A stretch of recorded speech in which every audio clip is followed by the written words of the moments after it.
Relay ઓપરેશનમાં સમય અને કરંટનું મૂલ્ય બંને શા માટે ધ્યાને લેવામાં આવે છે? તો માત્ર સમય દ્વારા કોઓર્ડિનેશન અથવા તો સંકલનનો મુખ્ય ગેરલાભ એ છે કે સોર્સ એટલે કે જ્યાં તમારો સ્ત્રોત છે તેની નજીકના રક્ષણાત્મક રિલે એટલે કે પ્રોટેક્ટિવ રિલે જ્યાં ફોલ્ટનું લેવલ ખૂબ જ વધારે છે તે લાંબા સમયના વિલંબ એટલે કે લોંગર ટાઈમ ડિલે પછીથી ઓપરેટ થશે અથવા તો કાર્ય કરશે.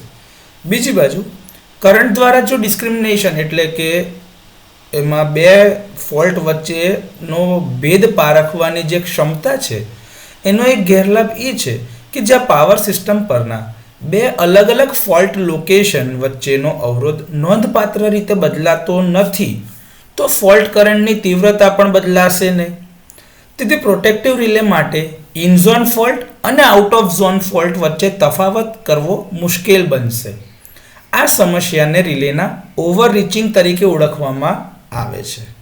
આ મર્યાદાઓને દૂર કરવા માટે જ કરંટનું મૂલ્ય અને સમય બંને દ્વારા સંકલન એટલે કે કોઓર્ડિનેશન રજૂ કરવામાં આવે છે અથવા તો ધ્યાને લેવામાં આવે છે જેથી કરીને રિલેની ઓપરેશનની કેરેક્ટરિસ્ટિક વધારે સારી અને રિલાયેબલ બનાવી શકે.